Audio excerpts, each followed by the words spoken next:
श्री कालिका पुराण में शक्र ध्वज उत्सव वर्णन।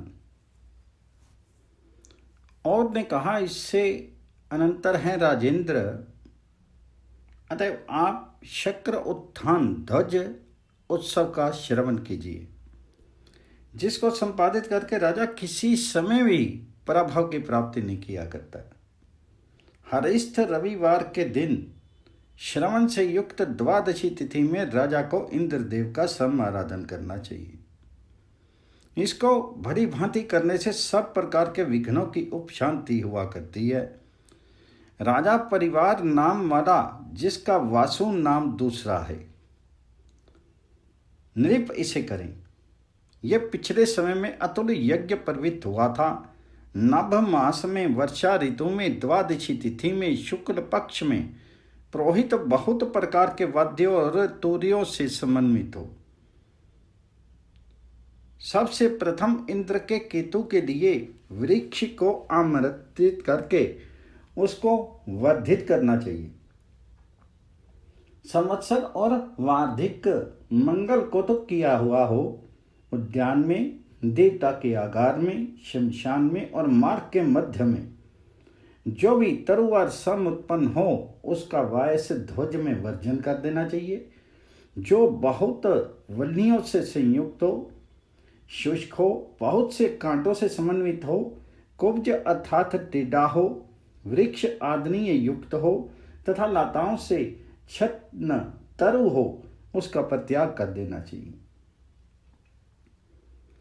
जो वृक्ष पक्षियों के निवास से समाकीर्ण हो, अर्थात जिस पर बहुत से पक्षियों के घोंसले हों, जो बहुत कोटरों से समन्वित हो, जो वायु और अग्नि में बिंब विध्वस्त हो गया हो, ऐसे तरु को यत्न पूर्वक वर्जन करते हुए। जिन वृक्षों का नाम नारी वाला हो, जो अत्यंत छोटा हो, जो बहुत ही कृश हो, ऐसे इन सभी वृक्षों का धीर पुरुष इंद्र के पूजन में सदा ही वर्णन करते। अर्जन, अश्वकर्ण, प्रियकोशक, औदुंबर, ये 5 वृक्ष केतु के लिए उत्तम बताए गए हैं। और अन्य देवदारू आदि तथा शाल आदि वृक्ष जो भी प्रशस्त हैं, उनका परिग्रहण करना चाहिए, और जो अप्रशस्त हैं उनका कभी भी ग्रहण नहीं करें। वृक्ष को पकड़ करके रात्रि में स्पर्श करके इस निम्न कथित मंत्र का पाठ करना चाहिए। जो प्राणी वृक्षों पर हैं उनके लिए कल्याण हो, और आपको नमस्कार है। राजा आपका वरण करता है, हे निरुपतम, कल्याण हो। देवराज इंद्र की ध्वजा के लिए इस पूजा का परिग्रहण करिए। इसके अनंतर दूसरे दिन में उसका छेदन करके फिर 8 अंगल मूल का ग्रहण करें तथा आगे की ओर से 4 अंगल का छेदन करके उसे जल प्रक्षिप्त कर देवें। फिर पूर्व के द्वार पर ले जा करके वहां पर केतु का निर्माण करके भाद्रपद मास में शुक्ल पक्ष की अष्टमी तिथि में केतु का वेदी प्रवेश करना चाहिए। 22 हाथ के मान वाला केतु अधम कहा जाता है। 32 हाथ के मान वाला उससे ज्येष्ठ होता है। 42 हाथ के मान वाला भी होता है। इससे भी अधिक 52 हाथ के मान वाला होता है। उत्तम कहा गया है, हे नृप श्रेष्ठ, इंद्र की 5 कुमारियां करनी चाहिए। वे सब शालमयी हों और दूसरी शक्र मात्रकाएं होनी चाहिए। केतु के सेतुपाद के परमान वाला तथा मंत्री के 2 हाथ करें। इस रीति से कुमारियों की रचना करके और मात्रका तथा केतु को करके एकादशी तिथि में शुक्ल पक्ष में उस यष्टि की अधिवासित ना करें। फिर यष्टि का अधिवास करें तो जो गंध द्वारा आदि मंत्रों के द्वारा किया जाना चाहिए। भगवान अच्युत का अर्चन करके पीछे शक्र देव का पूजन करना चाहिए। इंद्रदेव की प्रतिमा का निर्माण के स्वर्ण द्वारा अथवा काष्ठ के द्वारा करना चाहिए। अन्य किसी उत्तम धातु के द्वारा निर्माण करावें अथवा सब के अभाव में मृत्तिका से परिपूर्ण करें। उस प्रतिमा को मंडल के मध्य में स्थापित करके विशेष रूप से अर्चन करें। इसके अनंतर किसी परम शुभ मुहूर्त में राजा केतु को उत्थापित करें। हे पुरंदर, आप हाथ में वज्र धारण किए हुए हैं। आप असुरों के हनन करने वाले हैं। आपके बहुत नेत्र हैं। समस्त लोगों के कल्याण करने वज्र के लिए ये पूजा ग्रहण कीजिए। हे अमरों के स्वामिन, आप सबके धारण करने वाले हैं और सभी देवगणों के द्वारा अभिषिक्त हैं। आप यहाँ पर आगमन कीजिए, यहाँ पर दर्पण करिए। आप श्रवण के आद्य पाद में सम उत्थित हुए हैं। आप इस पूजा का ग्रहण कीजिए। हे राजन, आपकी सेवा में नमस्कार समर्पित है। इस रीति से उत्तम तंत्रों में वर्णित दहन और पावन के आदि के द्वारा इस मंत्र से तथा तंत्र से तथा अनेक नैवेद्यों के निवेदनों से, अपूपों से, पायस से, पान, गुड़ और अनेक तरह के भक्ष्यों से, भोज्यों से श्री की विशेष वृद्धि के लिए पूजा करनी चाहिए। घट दिक्पालों को और ग्रहों का अर्चन करें। अनुक्रम से साध्य आदि समस्त देवों का और सब मातृकाओं का पूजन करना चाहिए। इसके अनंतर किसी शुभ मुहूर्त में वर्धकी से समन्वित ज्ञानी यज्ञ वेदी के पश्चिम में केतुस्थापन की भूमि में विप्रो और पुरोहितों के साथ राजा गमन करे।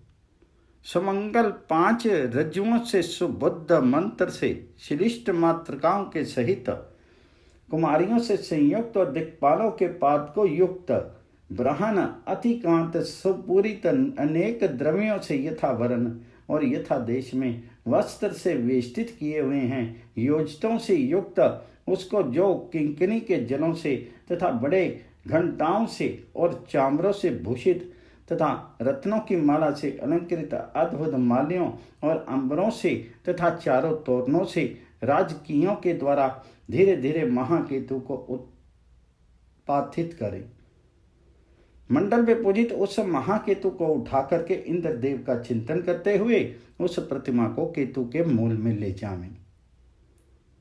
वहां पर पूर्व की ही भांति उसका यजन करें तथा शची मातरी उसके पुत्र जयंत और ऐरावत का भी अर्चन करना चाहिए। ग्रहों, दिक्पालों, सर्पों, गण देवों, अश्वों, वल्लियों के द्वारा और पायस आदि से पूजन करना चाहिए। अर्चन किए हुए देवों का निरंतर होम का समाचरण करे।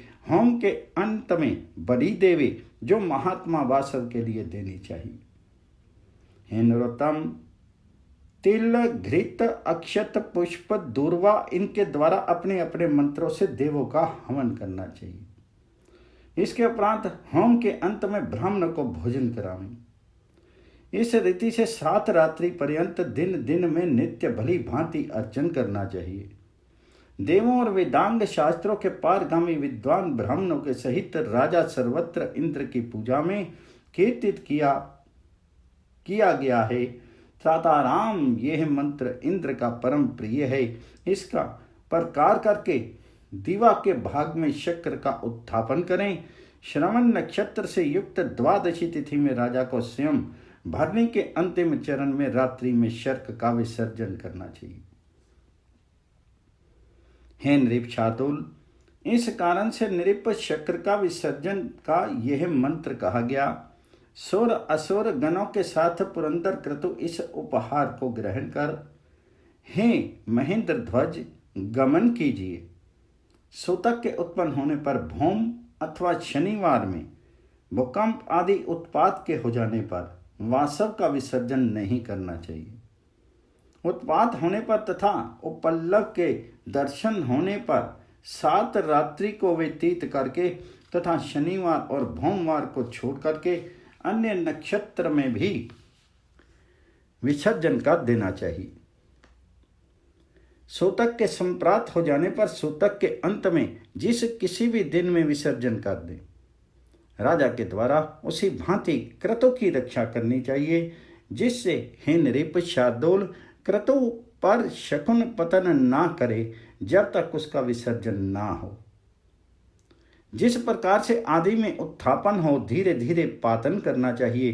क्रतु के भग्न होने पर मृत्यु की प्राप्ति होती है।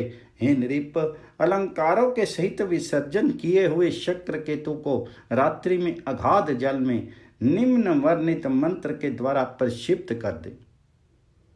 हे महाभागकेतु, आप विघ्नों के विनाश करने वाले हैं।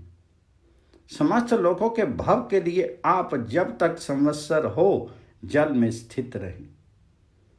समस्त लोगों के आगे सूर्य की ध्वनि के साथ उत्पादन करें और एकांत में केतु का विसर्जन करना चाहिए। यही पूजन में विशेषता है। इस रीति से महात्मा वासव की जो पूजा किया करता है वह बहुत समय तक पृथ्वी का उपयोग करके अंत में वासव इंद्र के लोक की प्राप्ति किया करता है। उसके राज्य में कभी दुर्भिक्ष नहीं हुआ करता है और कहीं पर भी व्याधियां तथा आधियां नहीं होती हैं तथा मनुष्यों की अकाल में कभी मृत्यु भी नहीं हुआ करती। पार्थिव, उसके समान अन्य कोई भी इंद्रदेव का प्रिय नहीं होता है। उसकी पूजा सब की पूजा है।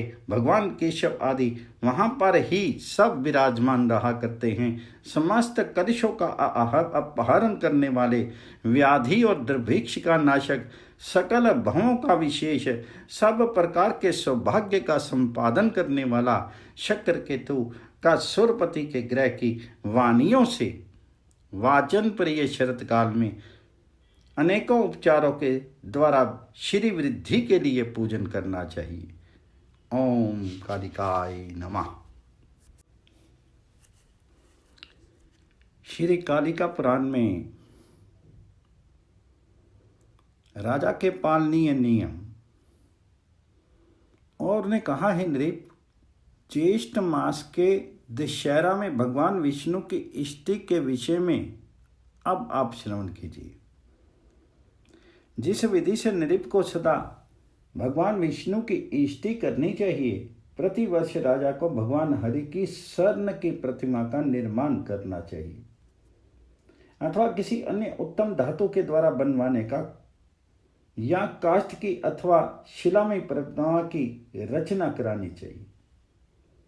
शिल्पों के द्वारा उसका निर्माण करावे और मान उन्मानों से उसकी विधि के साथ प्रतिष्ठा करनी चाहिए।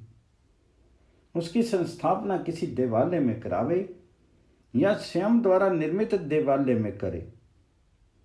पूर्व में वर्णित विधि से वासुदेव के बीच से सभी उपचारों के द्वारा भक्ति के द्वारा वासुदेव भगवान का अभ्यर्चन करें। पूजा के अंत में संस्कार किए हुए अग्नि में, जो कि कुंड के मध्य में स्थित होवे, फिर द्विज घृत से हरि भगवान की प्रिय 1,000 आहुतियों से हवन करें। द्विज बड़ी भांति वासुदेव का पूजन करके फिर होम करे। नृप की अनुमति से उस प्रतिमा को मंडल में ले जावे। प्रतिमा के दोनों कपोलों का दाहिने हाथ से स्पर्श करना चाहिए। उस प्रतिमा में हरिदेव की प्राण प्रतिष्ठा करे। हे नृप श्रेष्ठ, प्राणों की प्रतिष्ठा के करने पर भगवान विष्णु के प्राण नियत रूप से उस प्रतिमा में आ जाया करते हैं। प्राणों के समागत हो जाने पर इस प्रतिमा में नियत रूप से देवत्व हो जाया करता है। प्राणों की प्रतिष्ठा ना करने पर प्रतिमाओं में जैसा पहले भाव होता है वैसा ही स्वर्ण आदि भाव बना रहता है और उनमें विष्णु का भाव नहीं होता है। हे पार्थिव, अन्य देवों की भी प्रतिमाओं में भी प्राण प्रतिष्ठा करनी चाहिए, तभी उसमें देवत्व की सिद्धि हुआ करती है। प्राण स्थान के बिना सदा स्वर्ण ही रहता है, शिला शिला ही है और काष्ठ केवल काष्ठ ही रहा करता है। सभी अपने ही स्वरूप में रहते हैं। वासुदेव के बीच से, मद विष्णु इत्यादि से तथा अंग अंगी मंत्रों के द्वारा भगवान हरि की प्रतिष्ठा का समाचरण करना चाहिए। उसी भांति मंत्रों का ज्ञान रखने वाला हृदय में निरंतर अंगुष्ठ को देख करके इन मंत्रों के द्वारा प्रतिष्ठा करके हृदय में भी समाचरण करे। इसके लिए प्राण प्रतिष्ठा हो, इसके लिए प्राण शरण करें। यह देवत्र की संख्या के लिए स्वाहा, यह यजु का उच्चारण करे। वैदिक अंग मंत्रों से और अंगी मंत्रों से और इनके द्वारा सर्वत्र प्रतिमाओं में प्राणों की प्रतिष्ठा का समाचरण करना चाहिए। मंत्रों के ज्ञान रखने वाले पुरुष की प्रतिमा के पूजन में आत्मा में भी करना चाहिए। पूजा के भाग की विशुद्धि के लिए प्रथम प्राण प्रतिष्ठा करनी चाहिए। इसमें प्राण प्रतिष्ठा का प्रतिमा के पूजन के बिना किसी भी बुद्ध पुरुष को नहीं करना चाहिए।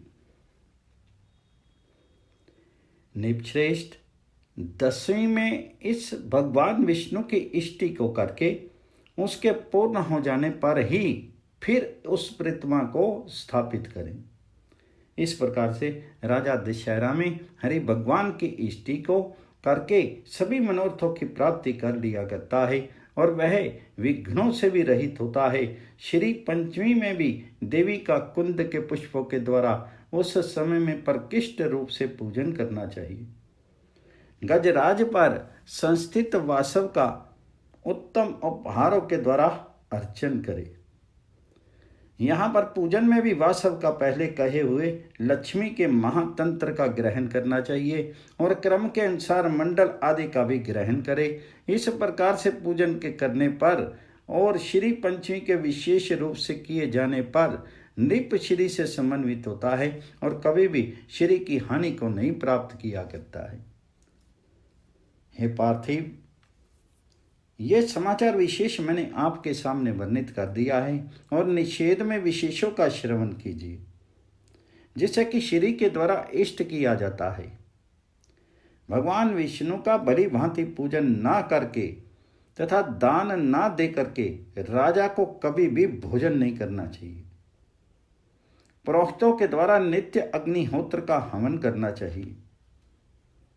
अग्निहोत्र ना करके भोजन करने वाला नरक की प्राप्ति किया करता है। रत्न दीप से रहित आरक्षित गृह में राजा को स्त्री के साथ शयन नहीं करना चाहिए और कभी वहां बैठना भी नहीं चाहिए। अन्न खा करके श्रीफल का अशन ना करें तथा नृप धात्री फल को भी ना खावे। मांस, आसन और मृतिका ये सब बुद्धि का क्षय करने वाले होते हैं। निपो से उत्तम को प्रतिदिन बुद्धि के जो हेतु हों उन्हीं का भक्षण करना चाहिए। राजा को यान पर विहीन आसन प्रारोहण नहीं करना चाहिए। जो आसनों से हीन हों ऐसे यान पर अश्व और हाथी पर भी आरोहण नृप ना करे। किसी भी समय में राजा एक अकेला निर्जन वन में विचरण ना करे।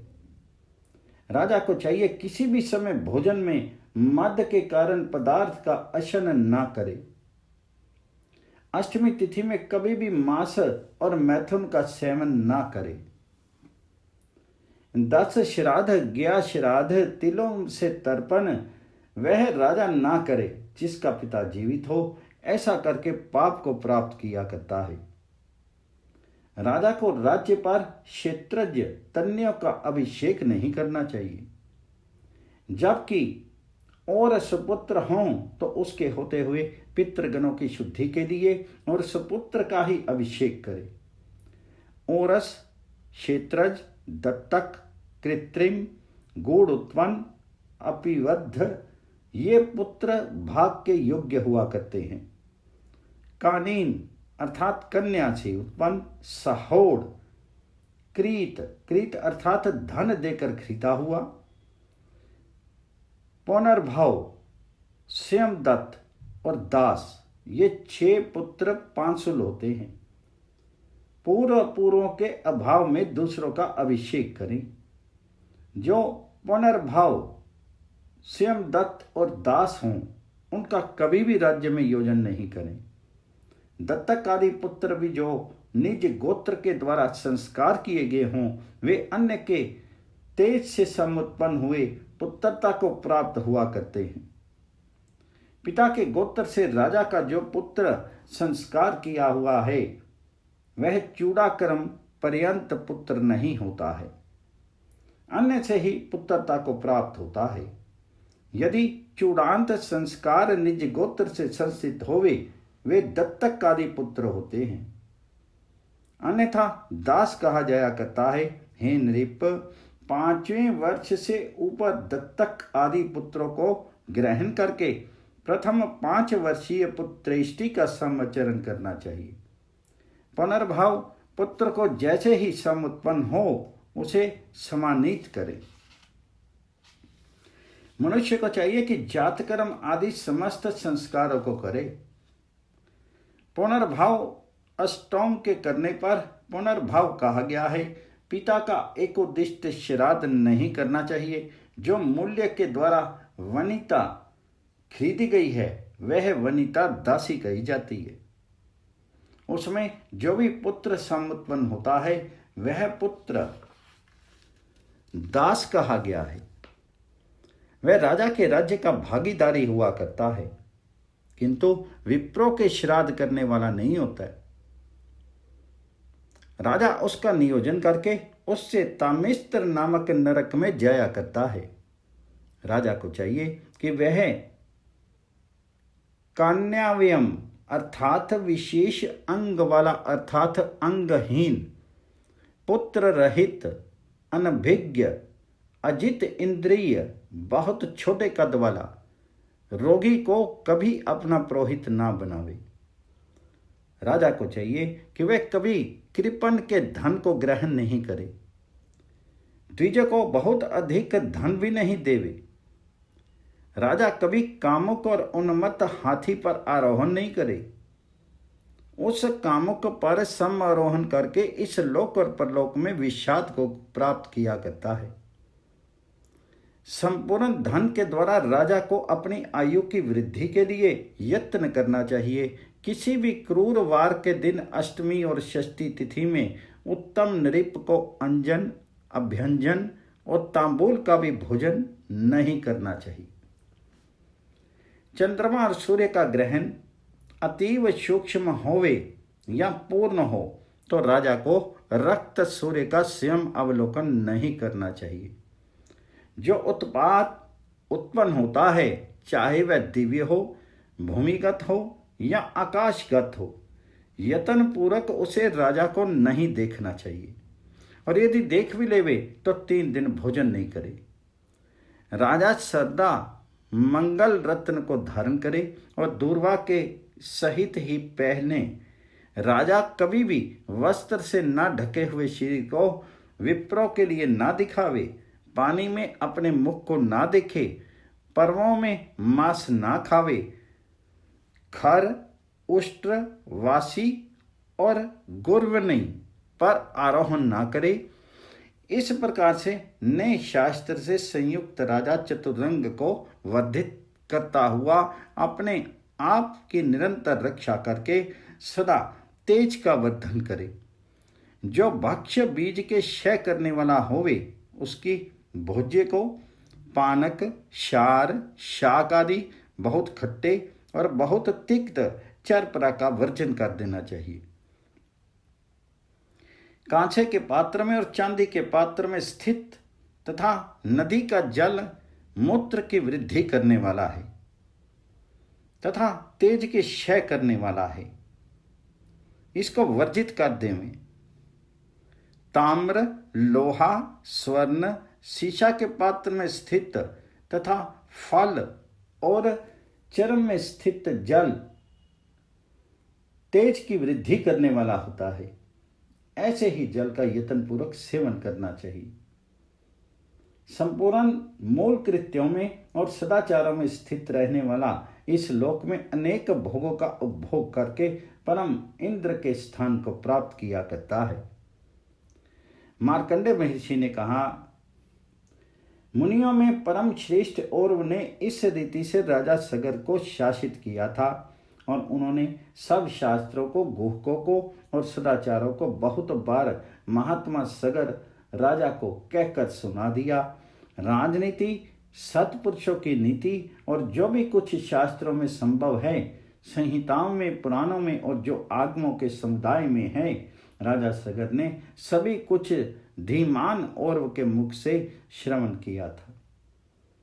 हे द्विजश्रेष्ठ, उनका कुछ उद्धृत करके कहा था, राजनीति, सदाचार, वेदों और वेदों के अंग शास्त्रों से संगत विष्णु का रहस्य है। हे द्विजश्रेष्ठों, उसका वीक्षण कर लें। अन्य स्थल में जो नहीं कहा है उसका संशय के सहित कहा है। हे द्विजो, उनमें आप लोगों के लिए संपूर्ण संशयों का छेदन करने वाला कालिका पुराण है। जो विप्र इसका निरंतर अभ्यास किया करता है वह वेदों के पठन का फल प्राप्त किया करता है। ओम कालिकाय नमः।